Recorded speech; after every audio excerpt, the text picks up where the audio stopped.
కోటే D ivory African దేశం ఇది. దీని యొక్క విశేషాలు మరియు చరిత్ర, సంస్కృతి, ఈ విషయాలన్నీ కూడా ఈ వీడియోలో తెలుసుకుందాం. కోటే డి ఐవోరీ జాగ్రఫీ విషయానికి వస్తే, ఈ దేశం ఆఫ్రికా ఖండం పశ్చిమ భాగంలో ఉంటుంది. దీనిని మనం తెలుగులో ఐవరీ కోస్ట్ అని కూడా పిలవచ్చు. ఈ దేశానికి అట్లాంటిక్ మరియు మహాసముద్రం తీరాన ఉన్న 500 కిలోమీటర్ల పొడవైన తీరరేఖ ఉంది. ఈ దేశానికి ఉత్తరాన మాలి మరియు బుర్కినా ఫాసో ఉన్నాయి. తూర్పున ఘానా, పడమర దిశగా లైబీరియా మరియు గినియా దేశాలు ఉన్నాయి. దక్షిణ భాగం మాత్రం పూర్తిగా అట్లాంటిక్ మహాసముద్రాన్ని తాకి ఉంటుంది. కోటే డి ఐవోరీ దేశం మొత్తం విస్తీర్ణం సుమారు 3,22,000 చదరపు కిలోమీటర్లు ఉంటుంది. ఇది మన ఆంధ్రప్రదేశ్ కంటే సుమారు 2 పెద్దదిగా ఉంటుంది. ఇక్కడ భూమి స్వభావం మరియు వాతావరణం చాలా వైవిధ్యభరితంగా ఉంటుంది. దక్షిణ భాగం తేమతో నిండి కృష్ణమృత్తికవలే ఉంటుంది. ఉత్తర భాగం మాత్రం పొడిగా మైదానాలతో నిండి ఉంటుంది. దీనిని సవర్ణగా పిలుస్తూ ఉంటారు. మధ్యలో కొంత భాగం కొండలు, దట్టమైన అడవులు, పొలాలు కనిపిస్తూ ఉంటాయి. ఇక్కడ ప్రధానమైనటువంటి నదులు బండామా నది, ఇది దేశంలోనే అతిపెద్ద నది కూడా. కవలి నది, సస్సన్రా నది వంటి ప్రత్యేకమైనటువంటి నదులు ఇక్కడ చూడవచ్చు. కొమోయో నది కూడా చాలా ప్రత్యేకమైనది. ఇవి ప్రధానంగా వ్యవసాయం, నీటిపారుదల మరియు పర్యాటకం కోసం ఉపయోగపడతాయి. కోటే డి ఐవోరీ ముఖ్యంగా 3 వాతావరణ పరిస్థితులను కలిగి ఉంది. తీర ప్రాంతం అధిక తేమ మరియు గాలి, వర్షపాతం ఎక్కువగా ఉంటుంది. మధ్య ప్రాంతంలో హ్యూమిడ్ సవర్ణ భూములు ఉంటాయి. ఉత్తర ప్రాంతంలో పొడి సవర్ణ మరియు వేసవిలో చాలా వేడి ఉంటుంది. ఏప్రిల్ నుండి జూలై వరకు మరియు సెప్టెంబర్ నుండి నవంబర్ వరకు వర్షాలు పడుతూ ఉంటాయి. డిసెంబర్ నుండి మార్చి వరకు పొడి ఋతువు వాతావరణం ఉంటుంది. ఈ వాతావరణం మరియు భూభాగ విధానం వల్లే చాలా గొప్పగా ఉంటుంది ఇక్కడి ప్రదేశాలు. అయితే దీని యొక్క చరిత్ర చూసుకుంటే, కోటే డి ఐవోరీ దేశానికి చరిత్రలో ఎంతో విశిష్ట స్థానం ఉంది. ఇది ఇప్పటి కాలంలో పశ్చిమ ఆఫ్రికాలో దేశాల్లో ఒక ముఖ్యమైన కేంద్రంగా ఉన్న దీని పూర్వ చరిత్ర కూడా ఎంతో ప్రాధాన్యమైనది. మొదటిగా ఇక్కడ చాలానే స్థానిక తెగలు నివసించేవారు. బౌలే, బేట్, మలిన్కే మరియు సెనుఫా వంటి తెగలు నివసించేవారు. ఇవి వ్యవసాయం, హస్తకళలు మరియు వాణిజ్యాన్ని అభివృద్ధి చేశాయి. 15వ శతాబ్దంలో మొదటిసారిగా యూరోపియన్లు, ముఖ్యంగా పోర్చుగీస్ వ్యాపారులు ఈ ప్రాంతానికి వచ్చారు. అప్పటి నుంచి దాదాపు 300 సంవత్సరాల పాటు ఈ ప్రాంతం ఒక వాణిజ్య కేంద్రంగా మారింది. ముఖ్యంగా ఐవరీ ట్రేడ్ అంటే ఏనుగు దంతాల వాణిజ్యం విస్తృతంగా జరిగింది. అందుకే ఈ ప్రాంతాన్ని ఐవరీ కోస్ట్ అని పిలవడం జరిగింది. అంటే ఏనుగు దంతాల భూమి అనే అర్థం. 1893లో ఫ్రాన్స్ ఈ ప్రాంతాన్ని అధికారికంగా తన వలస దేశంగా ప్రకటించుకుంది. అప్పటి నుంచి కోట్ ది ఐవరీ ఫ్రెంచ్ పాలన నుండి వలసలోకి వెళ్ళిపోయింది. వారు ఇక్కడ రవాణా, వాణిజ్యం, వ్యవసాయం వ్యవస్థలను అభివృద్ధి చేశారు. కానీ స్థానిక ప్రజలపై బలవంతపు కూలీలు పనులు చేయడం మొదలుపెట్టారు. 1950ల నాటికి స్వతంత్రం కోసం పోరాటం ప్రారంభమైంది. ఫెలిక్స్ హౌఫెట్ బోయినీ అనే నాయకుడు ఈ ఉద్యమానికి నాయకత్వం వహించాడు. ఆయన ఫ్రాన్స్తో శాంతియుతంగా చర్చలు జరిపి 1960లో కోటే డి ఐవోరీని స్వతంత్ర దేశంగా ప్రకటించగలిగాడు. 1960 ఆగస్టు 7న ఈ తేదీని కోటే డి ఐవోరీ స్వతంత్ర దినోత్సవంగా జరుపుకుంటూ ఉంటారు. స్వతంత్రం వచ్చిన తర్వాత ఫెలిక్స్ హౌఫెట్ బోయినీ దేశ మొదటి అధ్యక్షుడిగా ఎన్నికయ్యారు. దాదాపు 33 సంవత్సరాల పాటు, అంటే 1960 నుండి 1993 మధ్యకాలంలో ఆయన ఈ దేశాన్ని పరిపాలించాడు. ఆయన పాలనలో కోటే డి ఐవోరీ రాజకీయంగా స్థిరంగా ఉండసాగింది. ఆర్థిక అభివృద్ధి చెందడం మొదలైంది. ఈ సమయంలో దేశం కోకో మరియు కాఫీ వంటి పంటలపై ముఖ్యమైనటువంటి ప్రధాన వనరుగా భావించింది. హౌఫెట్ బోయినీ మరణం తర్వాత దేశ రాజకీయాల్లో అస్థిరత మొదలైంది. 1990 చివరి నాటికి 2000 ప్రారంభంలో దేశ పౌరుల యుద్ధానికి మొదట ప్రారంభమైంది. 2002లో కోటే డి ఐవోరీ 2 భాగాలుగా విడిపోవడం జరిగింది. ఉత్తర భాగాన్ని తిరుగుబాటు దళాలు నియంత్రించగా దక్షిణ ప్రభుత్వం చేతిలోనే ఉంది. ఈ పోరాటం 2019 వరకు కొనసాగింది. ఈ మధ్యకాలంలో లారెంట్ గబ్బోగో, అలసానే ఉట్టారా అనే నాయకుల మధ్య ఎన్నికల తగాదాలు జరిగాయి.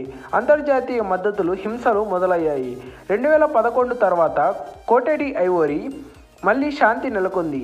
ప్రస్తుతం అలసానే ఉట్టారా రాష్ట్రపతిగా కొనసాగుతున్నారు. కోటే డి ఐవరీ ప్రత్యేకమైనటువంటి ఆర్థిక వ్యవస్థ కలిగి ఉంది. ఈ దేశం ప్రధానంగా వ్యవసాయంపై ఆధారపడి ఉంటుంది మరియు వాణిజ్యం మీద కూడా ఆధారపడి ఉంటుంది. ముఖ్యంగా కోకో పంట ఉత్పత్తిలో కోటే డి ఐవరీ ప్రపంచంలో మొదటి స్థానంలో ఉంది. దేశం మొత్తం కోకో ఉత్పత్తిలో సుమారు 40% వాటా కలిగి ఉంది. అందుకే కోటే డి ఐవరీ కోకో రాజ్యం అని కూడా పిలువబడుతుంది. అలాగే కాఫీ, నారింజ, బనానా మరియు చాక్లెట్లు కూడా దేశ ఆర్థిక వ్యవస్థలో ముఖ్యమైనటువంటి ఉత్పత్తులుగా ఉన్నాయి. కోటే డి ఐవరీలోని వ్యవసాయ వ్యవస్థ అత్యంత ఆధునికంగా ఉంటుంది. చిన్న పొలాలు మరియు పెద్ద ప్లాంటేషన్లు రెండూ ఉన్నాయి. కొట్టబోసే కొబ్బరి, జుట్టు మొక్కలు వంటివి ఇక్కడ ప్రధానంగా పంటలుగా చూడవచ్చు. పారిశ్రామిక రంగం కూడా దేశ ఆర్థిక వ్యవస్థలో పెద్ద పాత్ర పోషిస్తూ వస్తోంది. ఎలక్ట్రానిక్స్, వాహనాల సంయోజన, కపాసం వంటి ప్రధాన విధానాలుగా చూడవచ్చు. ముఖ్యంగా అబిడ్జాన్ నగరం కోటే డి ఐవరీ యొక్క పారిశ్రామిక కేంద్రంగా ఉంటూ వచ్చింది. ఈ రోజుల్లో బ్యాంకింగ్, ఫైనాన్స్, టెలికాం మరియు ట్రావెల్ వంటి సేవా రంగాలు కూడా కోటే డి ఐవరీ ఆర్థిక వ్యవస్థలో పెరుగుతున్నాయి. అబిడ్జాన్ ఒక పెద్ద ఆర్థిక కేంద్రంగా మారిపోతోంది. Cote d'Ivoire World Trade Organisation సభ్యుడిగా కూడా ఉంది మరియు ప్రపంచ మార్కెట్లలో తన ఉత్పత్తులను ఎగుమతి చేస్తోంది. ప్రధాన ఎక్స్పోర్ట్ కోకో, కాఫీ, నారింజ మరియు తేలికపాటి తుప్పు మరియు ఇతర వ్యవసాయ వస్తువులను కూడా ఉత్పత్తి చేస్తోంది. అయితే కోటే డి ఐవరీ ఆర్థిక వ్యవస్థకు కొన్ని సవాళ్లు ఉన్నాయి. గ్రామీణ ప్రాంతాల్లో పేదరికం ఇంకా ఉంది. కొన్నిసార్లు రాజకీయ అస్థిరతల కారణంగా పెట్టుబడులు తగ్గిపోతూ ఉన్నాయి. వనరుల సమతుల్యత మరియు పర్యావరణ సమస్యలు కూడా ఉన్నాయి. ప్రభుత్వం అంతర్జాతీయ సంస్థల సహాయంతో కోటే డి ఐవరీ వివిధ రంగాల్లో అభివృద్ధి కార్యక్రమాలను చేపడుతోంది. సాంకేతిక విద్యపై, రైతుల శిక్షణపై దృష్టి పెడుతోంది. మౌలిక సదుపాయాల నిర్మాణం వేగవంతం చేస్తున్నారు. మొత్తానికి కోటే డి ఐవరీ దేశం చాలా అభివృద్ధి పథంలో ముందుకు సాగడానికి ఇంకా వెనుకంజలోనే ఉంది. కోటే డి ఐవరీలో ప్రధానంగా 3 పెద్ద జాతి సమూహాలుగా ఉంటాయి. ఒకటి అట్లాంటిక్ జాతులు, అంటే ముఖ్యంగా బేలి, బేట్, అగ్ని ఎగ్జాంపుల్గా చెప్పవచ్చు. ఇవి దేశ దక్షిణ మరియు మధ్య భాగాల్లో ఉంటాయి. మ్యాండే జాతులు, ఎగ్జాంపుల్ మాలికే, డిగిల్ వంటి జాతులు. ఇవి ఎక్కువగా ఉత్తర ప్రాంతంలో నివసిస్తూ ఉంటారు. గ్రూప్ ఆఫ్ స్టాటు, ఉత్తర పశ్చిమ ప్రాంతాల్లో ఉన్నటువంటి ఉన్నతమైనటువంటి జాతులుగా చెప్పవచ్చు. కోటే డి ఐవరీ అధికారిక భాష ఫ్రెంచ్ కాగా, అయితే దేశంలో సుమారు 60% మంది ప్రాంతీయ భాషలు మాట్లాడుతూ ఉంటారు. ఈ భాషలు వేర్వేరు జాతి సమూహాల సంస్కృతిని ప్రతిబింబిస్తూ ఉంటాయి. ఎగ్జాంపుల్ బౌలే భాష, సెనూపా, దిగర్ వంటి భాషలు ఇక్కడ స్థానికంగా చూడవచ్చు. ఇక్కడ మత వైవిధ్యం గురించి మాట్లాడుకుంటే క్రైస్తవ మతం, ముఖ్యంగా క్యాథలిక్, ప్రొటెస్టెంట్లు ఉంటారు. ఇస్లాం మతం, అదేవిధంగా స్థానిక ఆఫ్రికన్ సాంప్రదాయ మతాలు కూడా ఉన్నాయి. కోటే డి ఐవరీ ప్రజల నాటకీయ, సాంస్కృతిక కళల్లో చాలా నైపుణ్యం కలిగి ఉన్నారు.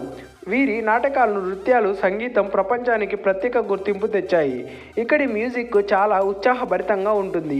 జోరు డ్రమ్మింగ్, గాయకత్వం వంటి ఎన్నో ప్రాచుర్యం పొందినటువంటి విశేషాలు ఇక్కడ మనం చూడవచ్చు. ప్రసిద్ధ సాంప్రదాయ వాయిద్యాలు డ్రమ్, బాలాఫోన్, సాన్సా వంటి ప్రత్యేకమైనటువంటి వాయిద్యాలు మనం చూడవచ్చు. కోటే డి ఐవరీ పాప్ మ్యూజిక్ కూడా యూత్లో చాలా ఫేమస్ అయింది.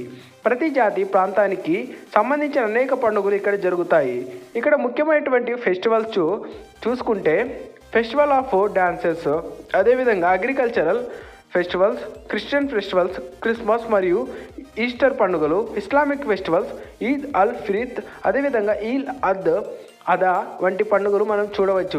కోటే డి ఐవరీ ప్రజలు సాదా, సౌకర్యవంతంగా జీవిస్తూ ఉంటారు. వీరి జీవన విధానం, ఆహారం మరియు వస్త్రాలు, ఆచరణ అంతా ఆఫ్రికన్కు దగ్గరగా ఉంటుంది. ప్రత్యేకంగా కోకో పండ్లు, టమోటాలు, మాంసాహారం వంటివి ఇక్కడ ఆహారంలో భాగంగా మనం చూడవచ్చు.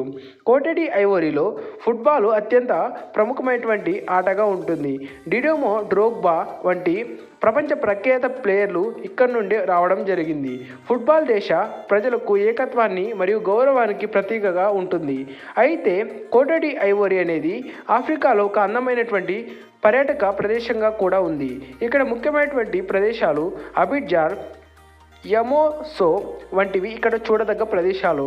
నేషనల్ పార్కులు, టై నేషనల్ పార్క్ వంటివి ఇక్కడ ప్రత్యేకంగా చూసే ప్రదేశాల్లో ఒకటిగా ఉంటాయి. ఈ వీడియోపై మీ అభిప్రాయాలను కామెంట్ రూపంలో తెలియచేయండి. లైక్ చేయండి, షేర్ చేయండి. మరిన్ని గ్లోబల్కి సంబంధించిన వీడియోస్ కోసం మా ఛానల్ను సబ్స్క్రైబ్ చేయండి. జై హింద్.